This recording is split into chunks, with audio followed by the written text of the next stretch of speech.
Assalamualaikum warahmatullahi wabarakatuh. Halo semuanya, perkenalkan nama saya Nurul Mustari. Saya Elisa Nurlela Miranda. Saya Neng Puja Putri. Saya Khairunisa. Dan saya Abdurrahman Syafiq. Di sini kita akan berkeliling ke makam-makam yang ada di Daya Luhur. Yuk ditonton. Di Tatar Pasundan, aya hiji wewengkon anu kacida beungharna ku ajen sajarah jeung budaya. Nyaeta aya di Kabupaten Sumedang. Sumedang lain saukur hiji wewengkon tapi mangrupakeun puseur peradaban Sunda anu nyimpen rupa-rupa carita karuhun, kapamimpinan jeung ajen spiritual anu diwariskeun sacara turun-temurun. Kaayaan alamna anu subur, pagunungan anu ngurilingan eta wewengkon, sarta masyarakatna anu pageuh nyekel adat kebiasaan ngajadikeun Sumedang minangka salah sahiji tapak penting dina sajarah Tatar Sunda.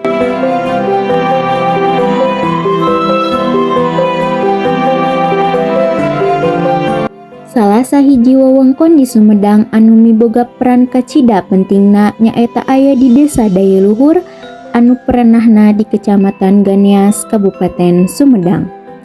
Daya Luhur mangrupakeun situs sajarah anu raket patalina jeung ngadegna Karajaan Sumedang Larang, nyaeta salah sahiji karajaan Sunda anu kungsi miboga pangaruh anu gede dina mangsa ragragna Karajaan Pajajaran. Di Desa Daya Luhur, Kecamatan Ganeas, Kabupaten Sumedang, aya hiji makam anu kacida pentingna, nyaeta makam Raja Prabu Gesan Ulun, pangadeg Kerajaan Sumedang Larang, anu nepi ka kiwari masih dipika hormat ku masyarakat minangka tapak sajarah jeung pananda kamulyaan Karajaan Sunda baheula. Prabu Gesan Ulun dipika wanoh minangka raja anu wicaksana, tegas dina mingpin sarta miboga rasa tanggung jawab anu luhur ka rakyat jeung ka nagarana. Kapamimpinan jadi pondasi penting dina ngadegna Karajaan Sumedang Larang.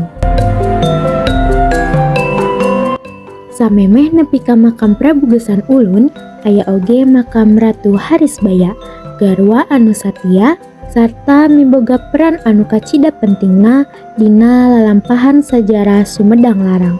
Ratu Harisbaya dipika wanoh minangka sosok anu lemah lembut, satia sarta boga pangaruh gede dina nguatkeun hubungan karajaan. Salianti eta, di ieu wewengkon oge aya makam kulawarga karajaan jeung para prajurit satia anu kungsi ngabaktikeun hirupna pikeun ngajaga jeung miara karajaan. Kabeh eta jadi bukti yen Daya Luhur mangrupa puseur penting dina sajarah jeung kahirupan karajaan mangsa harita.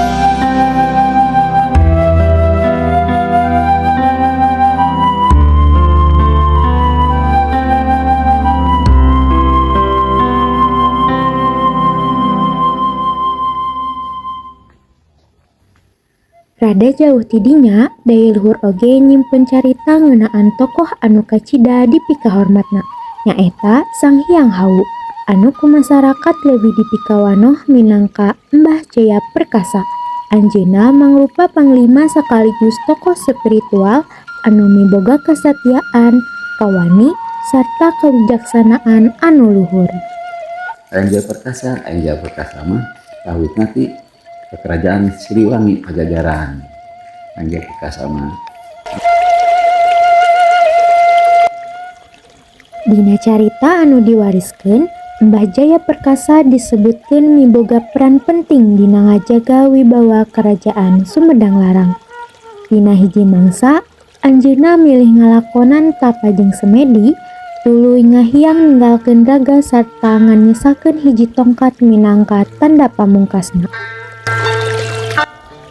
Tongkat eta nepi ka kiwari dipercaya minangka barang keramat, lambang tina kakuatan batin, kasatiaan jeung pangabdian ka karuhun.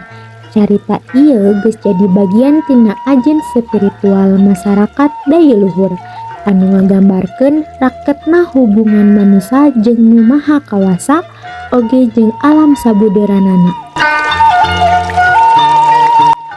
Kaistimewaan daya luhur henteu eureun nepi ka dinya. Di ieu wewengkon oge aya 7 mata cai keramat anu dipercaya miboga ajen kasucian, kahirupan, jeung kasaimbangan alam. Salian ti eta aya oge batu papangkuan, nyaeta batu karamat anu dipercaya minangka tempat linggi jeung musyawarah karuhun zaman baheula. Batu ieu jadi simbol kawijaksanaan, kasapukan, jeung kapamimpinan dina budaya Sunda. Papangkuan lain saukur batu karamat. Di balik ieu batu nyumput hiji carita sajarah anu raket patalina jeung peperangan, kasatiaan, sarta kuciwa hiji tokoh pangpentingna di kerajaan Sumedang Larang. Di ieu tempat carita sajarah nyambung kana lalampahan Sang Hyang Hawu anu ku masyarakat leuwih dipikawanoh minangka Mbah Jaya Perkasa, saurang patih anu gagah kawani sarta satia ka karajaan. Dina mangsa harita Mbah Jaya Perkasa babarengan jeung 3 patih sejenna ngalaksanakeun peperangan ngalawan pasukan Cirebon. Samemeh angkat ka medan perang, anjeunna melak hiji tangkal hanjuang di sudut alun-alun Kutamaya, minangka tanda yen dirina masih hirup sarta yakin bakal unggul dina peperangan.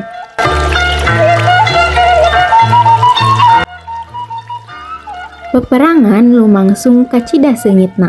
Ku kasaktian opat patih eta loba pasukan Cirebon anu gugur. Tapi lantaran Mbah Jaya Perkasa ngudag musuh nepi ka jauh pisan, anjeunna papisah jeung patih sejenna. Dina waktu eta mucunghul beja anu teu leres yen Mbah Jaya Perkasa geus gugur.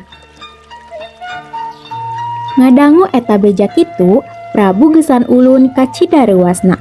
Dina kaayaan bingung sarta hariwang kana keamanan rahayatna, anjeunna mutuskeun ninggalkeun Kutamaya, karajaan tuluy ngalanglang nepi ka akhirna netep di hiji tempat anu ayeuna katelah daya luhur.